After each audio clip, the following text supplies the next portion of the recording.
안녕하십니까. 9월 6일 금요일 말씀 묵상 함께 시작하겠습니다. 오늘도 주님께서 우리를 붙들어 주시고 우리와 함께 하신다는 사실을 잊지 않으시고 오직 주님 안에서 힘을 얻으시는 귀한 성도님들 다 되시길 기도합니다. 오늘 본문은 출애굽기 2장 16절에서부터 25절까지 말씀입니다.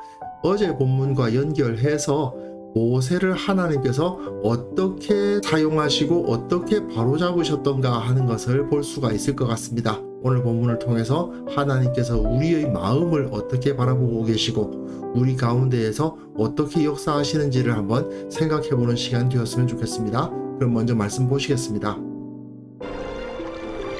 미디안 제사장에게 7달이 있었더니 그들이 와서 물을 길어 구유에 채우고 그들의 아버지의 양떼에게 먹이려 하는데 목자들이 와서 그들을 쫓는지라 모세가 일어나 그들을 도와 그 양떼에게 먹이니라. 그들이 그들의 아버지 루엘에게 이를 때에 아버지가 이르되 너희가 오늘은 어찌하여 이같이 속히 돌아오느냐? 한 애굽 사람이 우리를 목자들의 손에서 건져내고 우리를 위하여 물을 길어 양떼에게 먹였나이다. 그 사람이 어디에 있느냐? 너희가 어찌하여 그 사람을 버려두고 왔느냐? 그를 청하여 음식을 대접하라. 모세가 그와 동거하기를 기뻐하며 그가 그의 딸 십보라를 모세에게 주었더니 그가 아들을 낳음에 모세가 그의 이름을 게르솜이라 하여 이르되 내가 타국에서 나그네가 되었습니다. 여러 해 후에 애굽 왕은 죽었고 이스라엘 자손은 고된 노동으로 말미암아 탄식하며 부르짖으니 그 고된 노동으로 말미암아 부르짖는 소리가 하나님께 상달된지라. 하나님이 그들의 고통 소리를 들으시고 하나님이 아브라함과 이삭과 야곱에게 세운 그의 언약을 기억하사 하나님이 이스라엘 자손을 돌보셨고 하나님이 그들을 기억하셨더라.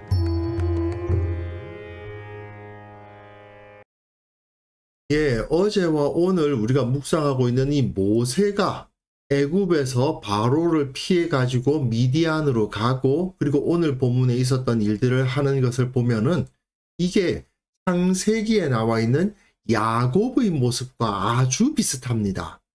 야곱이 아버지와 형을 속이는 죄를 지었죠.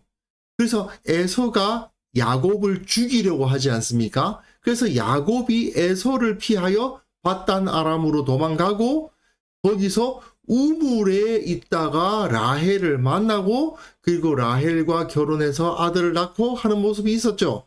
모세도 마찬가지 아닙니까? 모세도 살인이라는 죄를 지었죠. 그 때문에 바로가 모세를 죽이려고 하죠. 그래서 모세는 바로를 피해서 미디안으로 도망을 가고 미디안에서도 역시 오늘 본문에서 보시다시피 우물에서 십보라를 만나고 거기서 결혼해서 아들을 낳죠.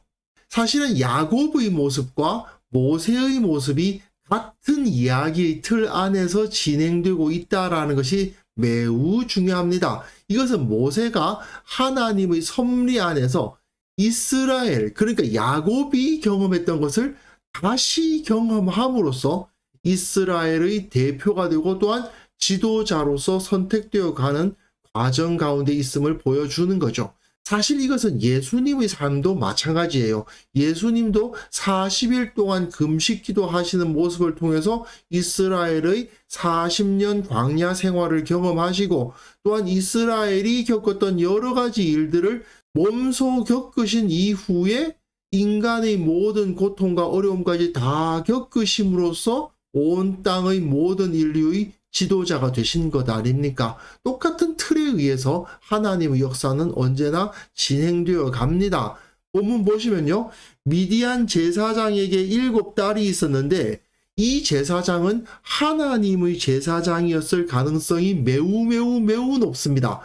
창세기 14장에서도 멜기세덱이 하나님의 제사장이었죠.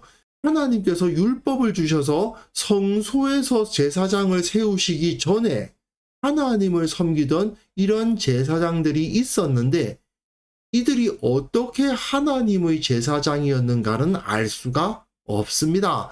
하지만 하나님께서 일반 은총 가운데 비록 부족하고 완전하지 못하다 하더라도 창조주이신 그 하나님의 영광을 보여주신 제사장들이 있었던 것 같습니다. 어떤 형식으로 세워진 제사장인지는 알 수 없으나 하나님의 제사장이었던 사람에게 7딸이 있었고 그 7딸이 물을 길어 구유에 채우고 그 아버지의 양떼에게 먹이려고 하는데 문제는 딸밖에 없었던 모양이죠.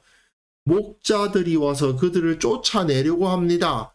아무래도 이 지역에서는 우물의 물이라는 것이 굉장히 중요한 자원이고 당연히 그 가운데서 서로 다툼이 있고 서로 자기 양떼에게 물을 먹이려고 하겠죠. 사실 물을 차지하는 것이야말로 이 지역에서는 절체절명의 일이었거든요. 여자들밖에 없는 미디안의 제사장은 이들 목자들의 힘을 막아낼 수가 없습니다. 그런데 이때 모세가 일어나서 그들을 도와 그 양떼에게 먹이는 모습을 볼 수가 있어요. 이것은 야곱이 그 외삼촌 라반의 딸 라헬과 그 외삼촌의 양을 도와서 돌을 옮기고 외삼촌 라반의 양떼에게 물을 먹이는 것과 비슷한 모습을 보이고 있죠. 앞에서 말씀드렸습니다마는 모세가 이스라엘의 역사를 그 삶으로 반영하고 있음을 보여주는 겁니다. 그리고 또한 우리가 여기서 잊어버리지 말아야 되는 것은요. 그가 압제받는 자, 약한 자의 편에 서려 하는 사람이었다는 거예요. 모세의 입장에서 한번 생각해 보십시오. 아무리 자기가 이스라엘 사람이라는 정체성을 갖고 있었다 하더라도 자기는 왕궁에 있으니까 애굽 사람들이 아무리 이스라엘 사람들을 압제한다 하더라도 자기 일 아니라고 생각할 수도 있잖아요. 그럼에도 불구하고 그는 자기 동족을 괴롭히는 애굽 사람을 쳐 죽이는 일을 합니다. 물론 그것은 잘못된 거 맞습니다. 분명히 잘못된 행위는 맞습니다만은 그의 마음 속에 약한 자들의 편에 서서 그들을 도우려고 하는 마음을 갖고 있었다는 것은 분명한 것 아닙니까? 그렇기 때문에 하나님께서는 그의 마음을 보시고 그의 선한 동기까지 다 무시하시지는 않으셨다는 것을 여기서 알 수가 있는 겁니다. 그들의 아버지 르우엘에게 이를 때에 아버지가 이르되 너희가 오늘은 어찌하여 이같이 속히 돌아오느냐? 아버지가 그 딸들이 늘 목자들 때문에 당하는 것을 알고 있었던 모양이죠. 여자들만 있다 보니까 언제나 후순위로 밀렸던 모양입니다. 먼저 우리 양떼들부터 먼저 먹일 테야. 그리고 혹시라도 물이 남으면 너희 양떼들 먹여. 이렇게 되었던 거 아니겠습니까? 그런데 그 상황에서 이번에는 일찍 돌아왔단 말이죠. 속히 양떼들에게 물을 다 먹일 수 있었던 겁니다. 이건 결국 이 르우엘과 그 딸들이 계속 압제당하는 자의 위치에 있었음을 알게 하는 거예요. 그들이 이르되 한 애굽 사람이 이 딸들도 좀 문제가 있는 게 그런 도움을 받았으면 좀 감사를 표현하고 데려다가 대접하고 하는 걸 해야 되는데 그가 누군지도 몰라가지고 한 애굽 사람이 이러고 있어요. 그런데 이것은 상당히 중요한 문학적 장치이기도 합니다. 뭐냐 하면 모세가 애굽에서는 어떤 취급을 당했던가 하는 것을 기억하게 하는 거예요. 모세는 애굽에서도 비슷한 행동을 했습니다. 물론 사람을 쳐 죽이는 정도까지 악한 행동까지 한 거지만 어쨌든 그 동기 자체는 약한 자를 돕는 일을 했던 거 아닙니까? 애굽에서나 미디안에서나 비슷한 행동을 한 셈인데 여기서는 아버지가 딸들에게 이르되 그 사람 어딨냐? 너희가 어찌하여 그 사람을 버려두고 왔느냐? 그를 청하여 음식을 대접하라. 딸들을 좀 혼내고 있죠. 그렇게 도움을 받았으면 그 사람에게 감사를 표현하고 음식 대접도 하고 해야 될 거 아니야? 이렇게 좀 야단을 치고 있는데 이것은 그만큼 모세를 환대했다는 것을 알게 하는 거죠. 모세가 애굽에서는 이러한 어려움을 겪었는데 미디안에서는 환대를 받습니다. 그런데요, 애굽에서는 모세가 어떤 사람이었습니까? 왕족이죠. 여기서는 아무것도 아닌 사람입니다. 왕족으로서 각종 권세를 가진 자의 위치에 있을 때에 목숨의 위협을 받고 동족들을 위해서 좋은 일을 했다고 생각했지만 동족들로부터 배척을 당하는 일을 당했죠. 그게 바로 애굽입니다. 잘 갖춰진 곳. 사람들이 보기에는 화려하고 편하고 좋은 곳에 있었지만 사실은 목숨의 위협을 당하고 있었고 배척당하고 있었던 모세가 이제 미디안에 오니까 어떻게 됩니까? 아무것도 없는 정말 허허벌판과도 같고 그 물 조금 있는 거 그것 때문에 서로 싸워야 되는 상황에 놓였지만 거기서는 이렇게 환대를 받고 있더라는 거죠. 그래서 모세가 그와 동거하기를 기뻐하며 거기서 기쁨을 누릴 수가 있었다는 거죠. 이후 이스라엘은 계속 이런 이야기를 해요. 애굽에 있을 땐 좋은 거 먹었는데 애굽에 있을 때가 좋았어. 그런 얘기를 하지만 사실은 진정한 기쁨과 안식은 광야에서 누릴 수 있었던 거예요. 이스라엘은 사실 애굽에서는 뭐였습니까? 종이었습니다. 엄청난 노동 때문에 힘들어했던 자들이었습니다. 그런데 정작 광야로 나와서 먹을 것이 별로 없고 만나와 메추라기와 물만 먹으니까 불평을 하고 그랬었잖아요.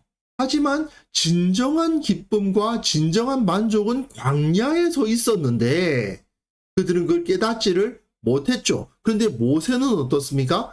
애굽에서는 죽임을 당할 위협에 있었고 배척을 당했지만 여기서는 환대를 받고 기쁨을 누리고 있었다는 것을 보여주는 겁니다. 그래서 그가 그의 딸 십보라를 모세에게 주었다라고 되어 있어요.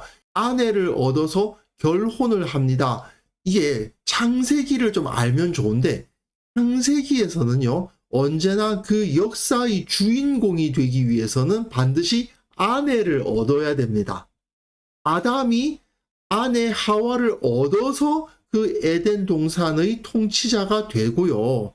아브라함의 아들 이삭도 리브가를 얻음으로 인해서 역사의 전면에 등장해요.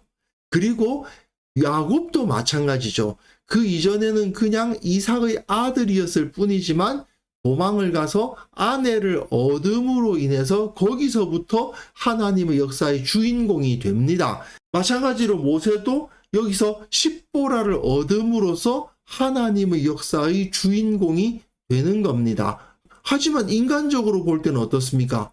사실 애굽에 있을 때는 왕족이고 강력한 권세도 있었고 나름 힘도 있었는데 지금은 뭡니까?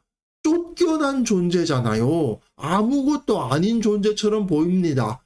하지만 하나님의 역사는 오히려 그 광야에서 이루어지게 되었다 하는 것을 보여주는 거예요. 그래서 그가 아들을 낳고요. 그 아들의 이름을 게르솜이라 부르는데 게르솜이라는 말은 쫓아내다라는 뜻의 가라시를 변형시킨 단어입니다. 쫓겨남이란 뜻이에요. 내가 애굽에서 쫓겨나서 나그네가 되었구나라는 말을 하는 겁니다. 그런데 이 쫓겨남이라는 말은 두 가지 의미로 사용이 됩니다. 하나는 뭐냐면 창세기 3장에 보시면 하나님이 아담과 하와를 쫓아내셨을 때에도 같은 단어인 가라쉬 이 단어가 사용되었습니다. 범죄한 아담과 하와를 하나님께서 쫓아내셨죠. 모세도 마찬가지 아닙니까? 모세가 애굽에서 쫓겨난 중요한 이유는 범죄했기 때문이죠. 하지만 말입니다. 또한 출애굽기 12장에서 이스라엘이 애굽으로부터 나올 때에 무교병을 구워서 나올 때에 출애굽을 할 때에도 똑같은 단어 쫓겨난다 이 가라시 동사가 사용되고 있어요.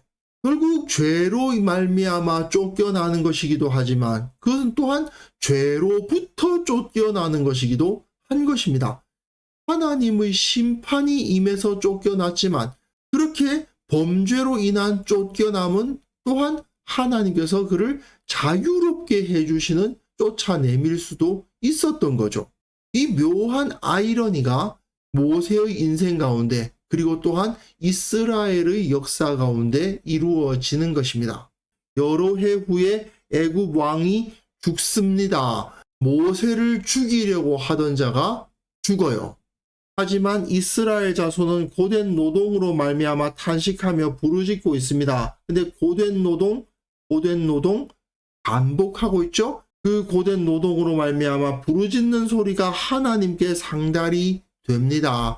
그래서 애굽 왕도 죽고 이스라엘 자손은 고된 노동을 그대로 겪고 있으면서 부르짖고 있었다. 근데 이때 하나님이 그들의 고통 소리를 들으셨다. 여기서 이게 중요해요. 하나님이 아브라함과 이삭과 야곱에게 세운 그 언약을 기억하셨다. 여기서 기억하셨다라는 것은 노아를 기억하셨다고 했을 때의 단어와 같은 자카르 동사인데, 어쨌든 여기서 들으시고 기억하셨는데 하나님이 들으셨다.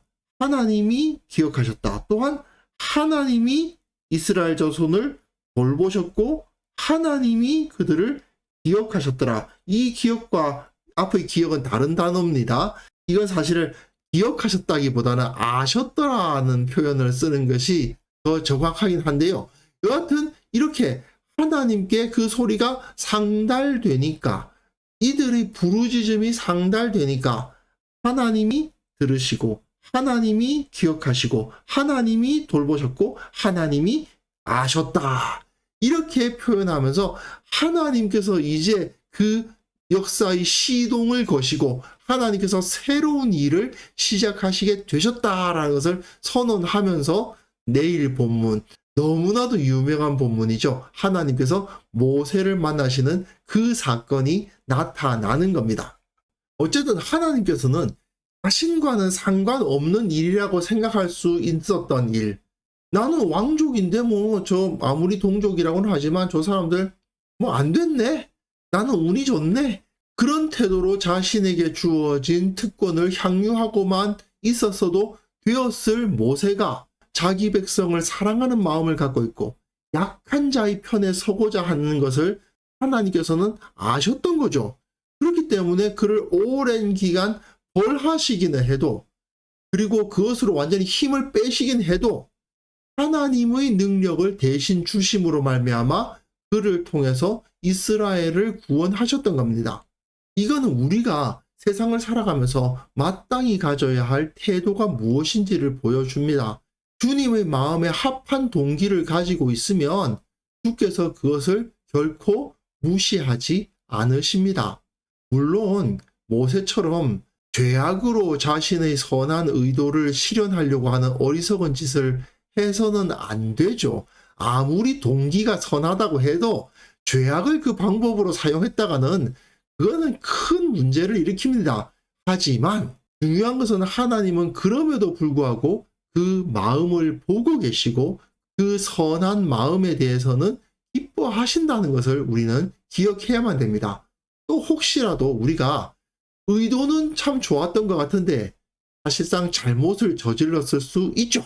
그 저지른 잘못 때문에 어려움을 겪고 있을 수도 있습니다. 하지만 그럼에도 불구하고 내가 잘못해서 지금 당장 하나님으로부터 징계를 당하고 있다, 좀 어려운 일을 겪고 있다 하더라도 언젠가 주님께서 나를 회복시켜 주셔서 이 고통의 시간까지도 사용하셔서 주님의 일을 이루실 수도 있다는 기대를 버릴 필요는 없습니다. 중요한 것은 우리의 마음이 정말 주님의 나라와 주님의 의를 위해서 내 자신을 헌신하고자 하는 마음이 있는가? 주님께서 돌보기를 원하시는 약한 자들, 소외된 자들을 사랑하는 마음을 가지고 있는가?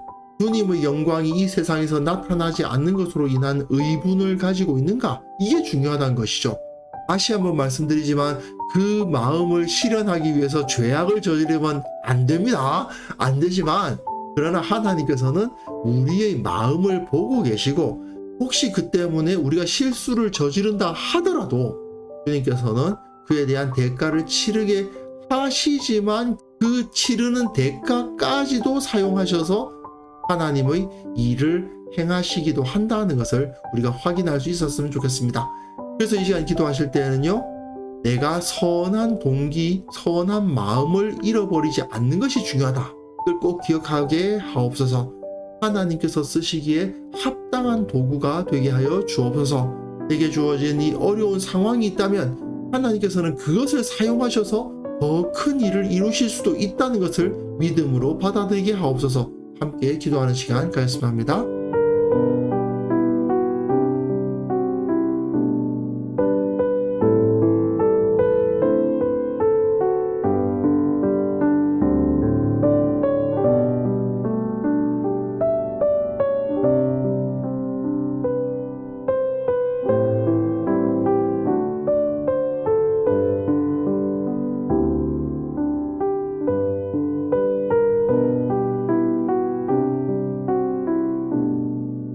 하나님 아버지, 내 마음속에 선한 마음과 동기를 잃어버리지 않도록 도와주옵소서. 주님께서 쓰시기에 합당한 도구가 되기를 원합니다. 주님께서 원하시는 바가 무엇인지, 주님의 마음이 어디에 있는지를 늘 기억하며 주님의 뜻을 이루기 위해서 달려가는 자가 되게 하여 주옵소서. 주님, 혹시 어려운 상황에 처한 자 있습니까? 그것마저도 주님께서 사용하셔서 더 큰 일을 이루실 수 있다는 것을 믿음으로 받아들이게 하옵소서. 하나님께서 전화위복의 은혜를 주실 수 있음을 기대하며 그 모든 어려움들을 능히 견뎌내는 자들 만들어 주옵소서. 주님, 우리 교회의 모든 지체들을 위해서 축복하며 기도합니다. 그들이 어떤 상황에 있든지 간에 주님을 의뢰하고 주님의 뜻을 바라보고 그 어려움을 견뎌내면 내가 이것을 통해서 더 크게 쓰임 받으리라, 이것을 통해서 더 크게 주님께 영광 돌릴 수 있으리라 믿음으로 고백하는 자들 다 될 수 있도록 도와주옵소서. 아버지, 오늘 하루 우리에게 주어진 모든 삶을 주님께 맡겨드립니다. 주님께서 인도하시고 이 일을 감당케 하시고 혹 어려운 일이 있다 하더라도 능히 이겨낼 수 있는 믿음 허락하여 주옵소서. 주님을 찬송하며 주님의 손 꼭 붙들고 살아가는 우리 모두가 될 수 있도록 도와주시기를 원하옵고 예수님의 이름으로 기도합니다. 아멘.